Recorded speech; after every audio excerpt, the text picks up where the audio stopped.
Shalom. This is Rabbi Mark Hillel Kunis and my taste of Torah for Tu Bishvat, 5781. Today is Tu Bishvat, the new year of trees, which marks the beginning of springtime. Spring? Perhaps it's the genius of the Jewish calendar that it places Tu Bishvat in the dead of winter, at the very moment when our thirst for greenery is most overwhelming. The Jewish calendar has us focus on trees that are beginning to blossom in Israel. Originally, according to the Talmud, Tu Bishvat was used to decide how old a tree is for purposes of tithing.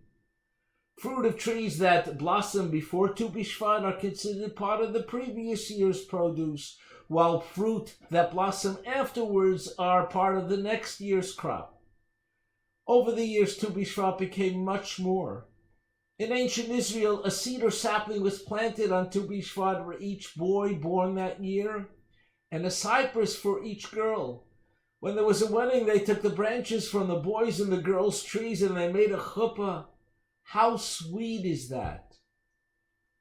It's remarkable that Jews celebrate trees, and by extension the earth and all life upon it. From a Kabbalistic mystic point of view, God created us so that He would have a relationship with us wherein we could experience His goodness. When we acknowledge God's goodness, we bond with Him in a profound way. On Tu Bishvat, we acknowledge His blessing of trees and feel that bond. But the earth and all it contains was to facilitate that relationship as well. That's why the Torah commands us, l'avda u'l'shamra, to serve and protect the earth. Scientists tell us that the universe was created with a big bang of energy. I like to call it God's loving energy. Science will tell you that all of matter is only a certain ordering of energy, positive, negative, neutral energies. Everything then, humans, animals, trees, rocks, on the deepest level, are all composed of God's loving energy. In this sense, there's a unity, a oneness then to everything. We're all made of the same thing, God's love.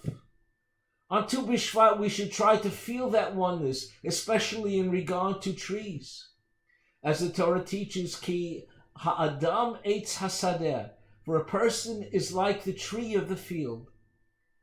Because everything is created from God's loving energy, everything must be treated with respect and holiness. That's why our sages were the first ecologists and taught us that it's sinful to pollute the earth. They use the example of one who begins to drill a hole in the side of the boat. Everyone complains he'll drown them all, while he says, but it's my side of the boat. Our sages insist we're all in the boat together on God's green earth. The land of Israel, as you know, was raped of its trees as they were cut down over the centuries by its occupiers and not replanted. The Chalutzim pioneers of the early 20th century worked tirelessly to drain the malaria-infested swamps caused by the lack of trees and replant trees. Our dollars to the JNF, Jewish National Fund, to buy trees has planted forest after forest in Israel. These trees are an expression of our love for the land and for God who gave us the land. So today on Tu Bishvat, go to jnf.org and plant a tree in honor or memory of a loved one. It's only $18. There's a story about Napoleon, who came upon a shul in Eastern Europe during his conquests.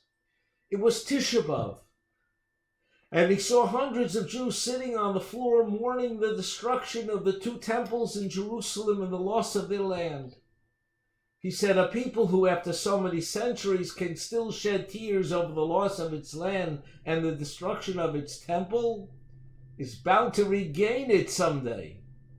He would have made the same observation over a Tu Bishvat celebration. This hopefulness of the Jew, this stubborn defiance of logic. Who ever heard of a people thrown off their land and returning?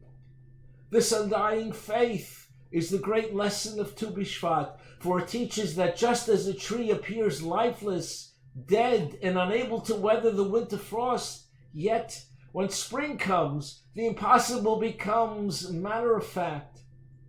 So will the Jewish people blossom again. My friends, as we celebrate Tu Bishvat today, acknowledging that we are one with trees, one with the land of Israel, let's remember that with God's loving energy, everything is possible. With courage, persistence, and God's help, we can do the impossible, meet the challenges of the COVID virus, climate change, and perhaps even bring peace to Israel and to the world. Have a great Shabbos.